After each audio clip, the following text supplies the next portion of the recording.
And you, sir? I mean, I agree with the gentleman who just said that Britain is a very tolerant society. Yes, it is very true. It's a very, very tolerant society. Sadly, the tolerance of this country has been abused by certain religious groups. And I completely agree with Douglas Murray when he said that Mr. Cameron has done the right thing. And I hope Mr. Cameron means business.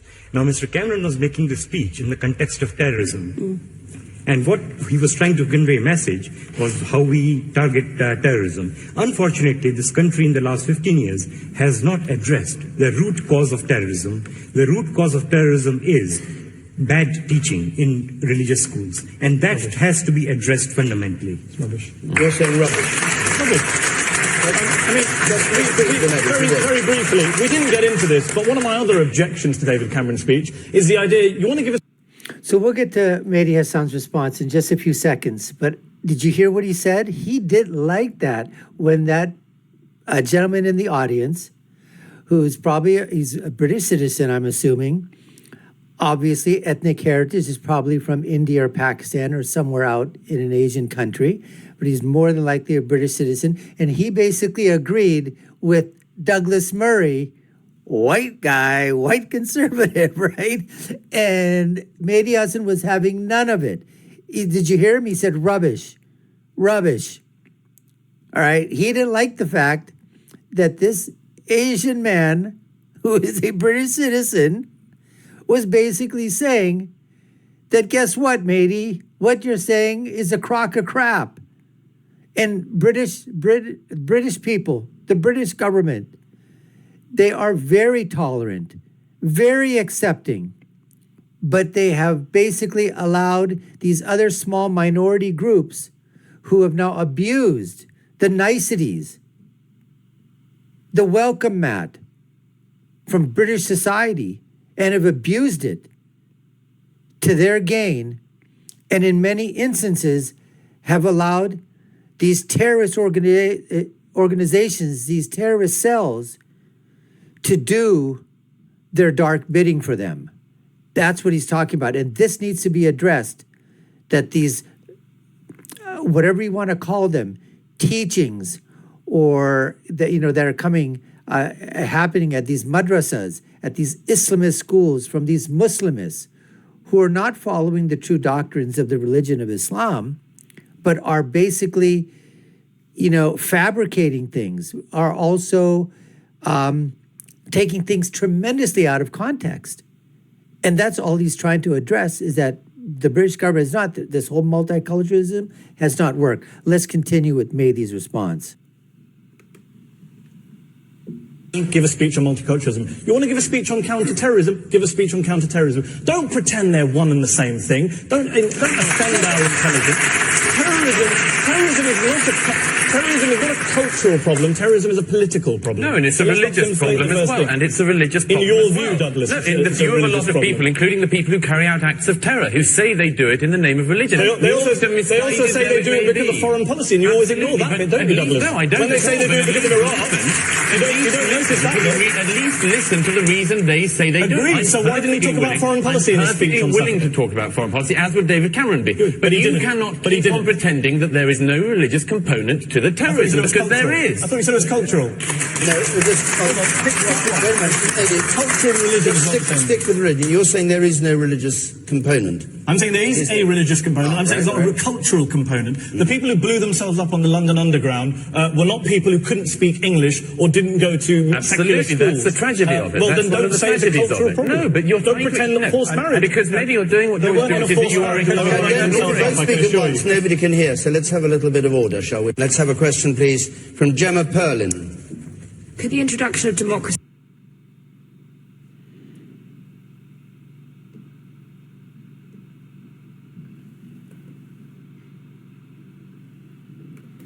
So once again, you see Mehdi Hassan do what leftists, progressives, liberals do all the time.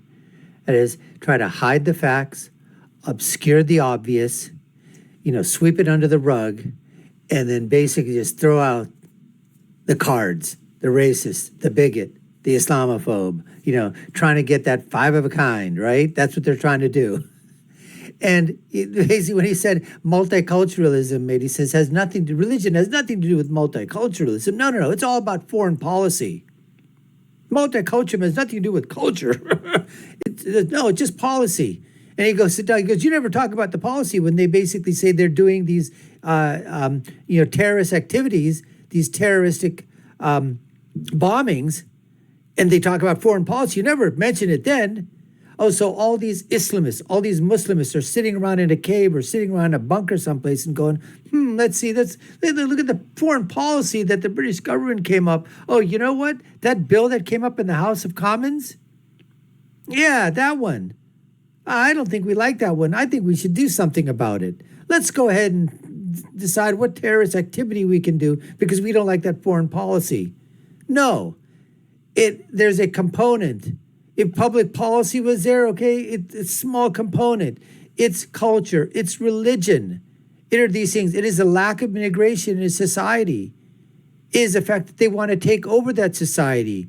They want to bring about anarchy and chaos so that whatever is in their idiot, stupid, retarded minds of these terrorists, that they can somehow control and bring that society to another caliphate or whatever it is that they're thinking about, that they've been told that this is what the religion or that this is what the dogma is about. That's what's happening. Anyways, let's continue on. To Egypt have the effect of destabilizing the Middle East and lead to a string of anti-Western extremist Arab states in the region? The first thing is that to get back to the question, the issue of democracy across the region. Some of us have been arguing for many years that Arab states, Muslim majority countries, have the same desire for democracy as the rest of the world. You used to hear people say about the Eastern Bloc, the Eastern Europeans can't cope with democracy. Lo and behold, they could. You used to hear it said about South America, the same thing. South Americans somehow can't cope with democracy. Lo and behold, they could. And the same thing is becoming clear across the Arab and Muslim world. The Lebanese Druze leader, Walid Jumblat, said that the sight in 2005 of Iraqis going to the polls for the first time would have in time a seismic effect in the region because people would not see their neighbours going to vote and not want that themselves. Now this is coming sometime after most of us expected it, but there are obviously problems, and it's naive to walk into this and ignore some of the problems within Egypt. Do you see Mubarak, as Mehdi Hassan said, as our person, the West's person in Egypt? No. Or do you think we should have... I think it's equally patronising to the people of Egypt to assume they have had no role in their own country. However, the West has had a very complex and I think unfortunate, regrettable situation in recent years of thinking that stability and the pursuit of stability in the region was the most important thing. That has come back to bite us again and again, not least in the rise in anti-Western feeling across the region. There is a problem, though, and it has to be flagged up to go back to the question, which is the Brotherhood. The Brotherhood, if it didn't have Muslim in the name, would be being described at the moment as a fascist political party. It has its roots in fascism. It is an extremist organisation. Its offshoot, the Hamas in the Gaza, when it got into power, immediately killed its opposition, and it hasn't had another election. It was just another one announced, July the 9th this year. There was meant to be another election in the Palestinian areas. The Hamas have said no. They are a one-vote, once political party, and we can't be so naive to think we can't. No. They cannot be so naive as to think that the Brotherhood, if they came to power in Egypt, will be anything other than a disaster for the region. Well, the state do we have the right to intervene to prevent? No. Let me clarify this. So the following: it is very unwise for leaders like William Hague, David Cameron, and Barack Obama to be saying who they would like to run Egypt. It's a choice for the Egyptian people, and they should remain silent. But that does not mean that behind the scenes and elsewhere you cannot say that the government, whatever it is that comes in Egypt, has to abide by, among other things, international norms, peace treaties, including the Treaty of Peace that has kept peace between Egypt and Israel for 3 decades now. And this is a very, very important thing, because if the Brotherhood comes in and says, as their leaders have said in recent days, that they will immediately block the Suez Canal and start a war with Israel, then we are collectively going to be, and the Middle East is going to be in serious trouble. How can you order a new government to abide by a treaty made by Mubarak? Well, in the following way, between Egypt and Israel. When you say you don't want intervention, in the following way, by saying that by using soft power, by encouraging the country to go in a certain way, by making it clear that for Egypt to become a normalised country, it has to have a normal government. Man up there in the check shirt, the blue check shirt. It's somebody with a striped shirt, doesn't matter. Yeah, I go on think then. the big difference between Eastern Europe and the Middle East is Islam. And some would say that Islam is not compatible with democracy. Okay, and Tell that to the Indonesians. Indonesia is the largest Muslim country in the world and is a democracy. the woman up there by on the left there. Yes. I find what Douglas Murray is saying objectionable. He's saying in public, oh, the leaders, we mustn't say who should be in power in Egypt, but actually you're advocating behind-the-scenes action and covert action to influence it. And you also seem to me to be saying that the will of the Egyptian people, should they democratically elect the Muslim Brotherhood, who I notice you refer to as the Brotherhood, because it makes them sound more mysterious and dangerous, that actually we should start interfering then and telling Egyptians how they should vote and how their government should behave. I hope I made it clear that I think that it would be regrettable for the Egyptian people, for the region and the international community if an extremist organization like the Brotherhood took control of... Well, leave it to be the last person to be a white, liberal, elitist, and not only that, female as well. Right? And then she comes out and she just basically wants to attack Douglas Murray. That's fine. She has an opinion. But you're saying Douglas Murray saying, oh, behind the scenes thing. That happens all the time with governments. Like he talked about what? Soft diplomacy. Hey, guess what? If this happens and you're there, you better be having policies that are going to be within the norm of nations around you. Otherwise, there will be some severe penalties to pay, and that's stuff that's decided, later on. But if you want to be a part of the world scene, a nation among nations, there are certain, norms that everybody needs to abide to. There's certain laws that everybody needs to follow through with.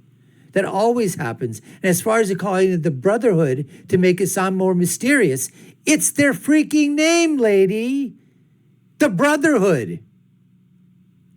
And I think that you should call it the Muslim Brotherhood because that connotates exactly what type of brotherhood they are. They're not the Christian Brotherhood. They're not the Jewish Brotherhood. They're not the Hindu Brotherhood, not the Buddhist or the Chinese or the Japanese Brotherhood. No, they're the Muslim Brotherhood. It's amazing how these leftists, these elite social justice warrior virtue signaling people, she's sitting there all up there with their nose and her pinky in the air, looking down upon Douglas Murray and everybody else, and just basically spouting her virtue signaling. So we can say, wow, now that's somebody in British, that's a Britisher who is all about kumbaya and loving everybody. Amazing, folks, amazing. Anyways, we appreciate you taking the time to watch. You've been watching the Dr. Nasser Sheikh Show. We hope you've enjoyed our content. If you have, we certainly like to earn your subscription. Check out all our other videos, our video links above and below. And I'll leave you with my final thought as always, which is, when you're right, you're right. And when you're left, you're wrong. Until next time, folks, take care and stay safe.